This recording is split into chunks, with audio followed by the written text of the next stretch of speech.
अब बात करेंगे क्रिकेट की। रांची के जेएससीए स्टेडियम में भारत और दक्षिण अफ्रीका के बीच मैच को लेकर उपायुक्त और एसएसपी ने सुरक्षा बलों के साथ सिक्योरिटी ब्रीफिंग की। सुरक्षा बलों और सुरक्षा अधिकारियों को उनके कार्यों को समझाया गया। उपायुक्त रांची ने कहा कि मैच को सुरक्षा को देखते हुए 1000 सुरक्षा बलों की तैनाती की गई है, जबकि 50 मजिस्ट्रेट भी प्रतिनियुक्त किए गए हैं।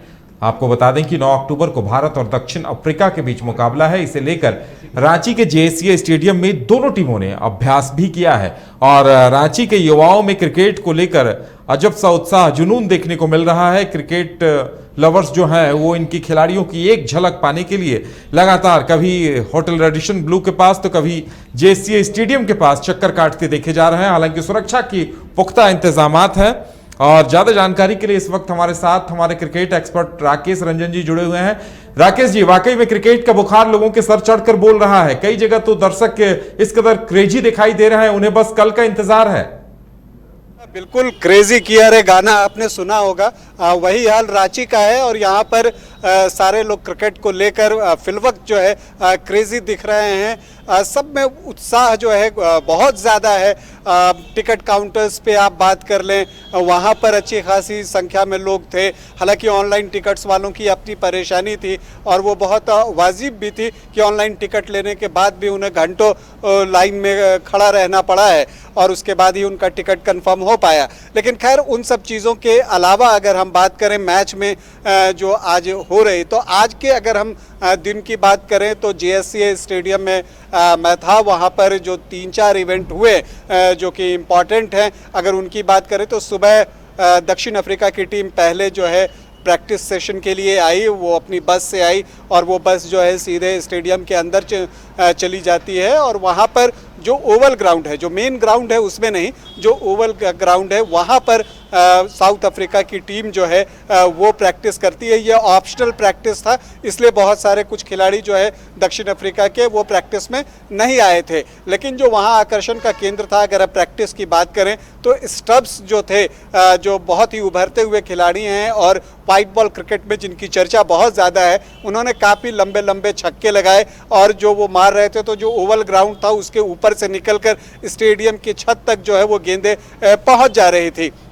उसके बाद जब वहाँ से निकलते हैं, इस बीच यहाँ पर उपायुक्त और एसएसपी ने एक सिक्योरिटी ब्रीफिंग की, पुलिसकर्मियों से बातचीत की और वहाँ पर भी लोगों को बताया, एसएसपी ने बताया कि देखिए टिकट जो है वो जेएससीए के लोग देखेंगे, पुलिस का काम उनको मदद करना है, उन्हें सतर्क रहने की बात कही। तो तमाम जो सुरक्षा के उपाय हैं उसके लिए एसएसपी ने वहाँ सुरक्षा के जो सुरक्षाकर्मी हैं उनको बताया और उपायुक्त और एसएसपी दोनों ने सतर्क रहने की हिदायत भी दी है और कहा है कि आप जब मैदान पर आए तो ये सोच कर आए कि आप मैच देखने नहीं आए हैं, आपका काम है ये मैच सुचारू रूप से आगे चल सके, उस पर ध्यान दें। तो ये हो गई सुरक्षा की बात। इन सब के बीच फिर दोपहर बाद करीब 5 बजे के आसपास भारतीय टीम जो है वो प्रैक्टिस के लिए आई और वो जो प्रैक्टिस हो रहा था वो इस बार जो नेट था वो आपको मेन ग्राउंड में, जिसमें कि मुकाबला होना है जेएससीए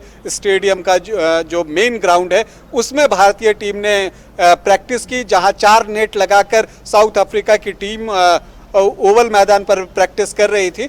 वहीं यहाँ पर 2-3 नेट्स ही लगे हुए थे, 2 नेट्स एक्चुअली लगे हुए थे। और मैं आपको बताऊं कि जो पहले जबकि रोशनी थी, शाम का वक्त था, उस वक्त हालांकि फ्लड लाइट्स जला दिए गए थे, उस फ्लड लाइट्स की रोशनी में, उस दुधिया रोशनी में भारत के जो यहाँ के लोकल बॉय हैं ईशान किशन, उन्होंने बल्लेबाजी की। जो भी लोग वहाँ थे उन्हें बहुत चेयर अप किया, उनको देखकर बहुत लोग खुश हुए। आखिर स्थानीय खिलाड़ी हैं, रांची के खिलाड़ी हैं और ये उनका होम ग्राउंड है, तो ईशान किशन को देखकर लोग बहुत खुश हुए। उन्होंने काफ़ी देर तक बल्लेबाजी की। फिर शुभमन गिल ने बल्लेबाजी की। शुभमन गिल ने दोनों नेट पर जाकर बल्लेबाजी की, पहले बाएं तरफ वाली नेट पर बल्लेबाजी की, फिर दाहिने तरफ वाले नेट पर जाकर उन्होंने बैटिंग की और फिर वहां से कुछ लंबे छक्के उन्होंने भी लगाए।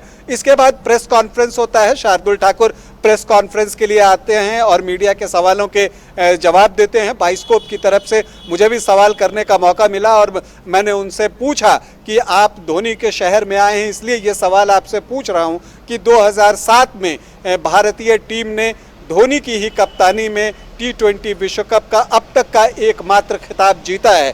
तो 15 साल बाद जो आप ये टीम देख रहे हैं जिसमें कि बुमराह नहीं है और आपके जैसा खिलाड़ी यहाँ बैठकर प्रेस कॉन्फ्रेंस कर रहा है, पर्थ में नहीं है, तो आप इस टीम से कितनी उम्मीदें व्यक्त करते हैं? क्या इतिहास दोहराएगी टीम इंडिया इस बार T20 विश्व कप में? तो शार्दुल ने उसका बहुत ही स्मार्टली जवाब दिया। अपने वाले सवाल का तो उन्होंने उस बारे में तो कुछ नहीं कहा कि वो यहाँ हैं और पर्थ में नहीं हैं, लेकिन उन्होंने धोनी की काफ़ी तारीफ की और कही कि उनका अनुभव है और ये भी बताया कि इस टीम में वो दमखम है T20 टीम में जो कि इस बार विश्व कप जीत सके। तो ये प्रेस कॉन्फ्रेंस हुआ। प्रेस कॉन्फ्रेंस से निकलकर शार्दुल ठाकुर सीधे टीम के पास गए। वहाँ पर लक्ष्मण थे, वो खिलाड़ियों को समझा रहे थे, उनसे बातचीत कर रहे थे, गुफ्तगू हो रही थी। टीम का एक हर्डल बना हुआ था जहाँ पूरी टीम थी और फिर वहाँ से डिस्पर्स होती है टीम और तीन तरफ जो है वो फील्डिंग प्रैक्टिस होना शुरू होता है। एक तरफ हाई कैचेस था, एक तरफ आप देखें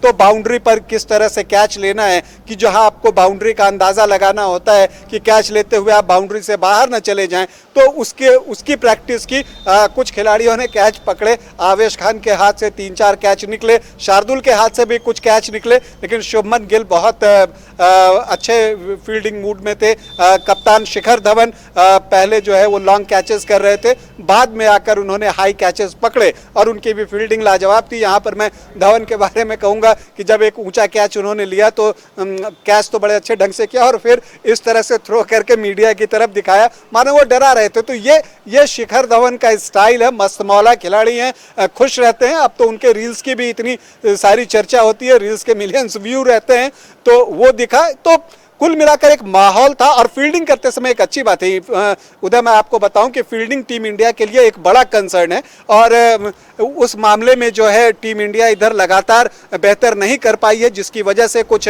मैच भी गंवाए हैं। अगर आपको एशिया कप याद हो तो एक ऐसा ही हाई कैच अर्शदीप ने छोड़ा था और टीम इंडिया एशिया कप से बाहर हो गई।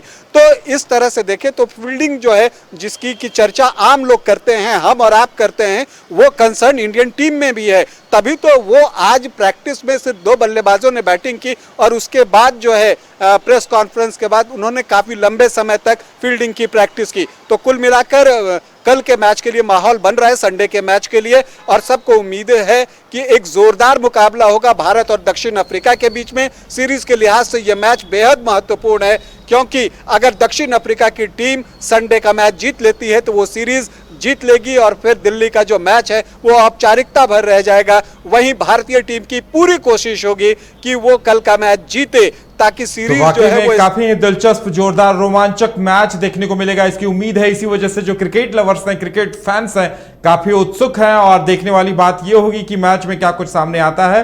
बहरहाल सुरक्षा को लेकर भी बखूबी इंतजाम किए गए हैं, हर कोई में उत्साह है, टिकटों की बिक्री हो चुकी है। अभी भी टिकटों के लिए कई क्रिकेट लवर्स परेशान नजर आ रहे हैं और सुरक्षा को लेकर भी चाक चौबंद व्यवस्था की गई है। स्टेडियम भी दोनों टीमों के खिलाड़ी पहुंचे थे, स्टेडियम में प्रैक्टिस की है, वहां की पिच को जाना है। अब देखने वाली बात यह होगी कि कौन किस पर भारी पड़ता है, साउथ अफ्रीका और इंडिया की टीम में से कौन किस पर भारी पड़ती है।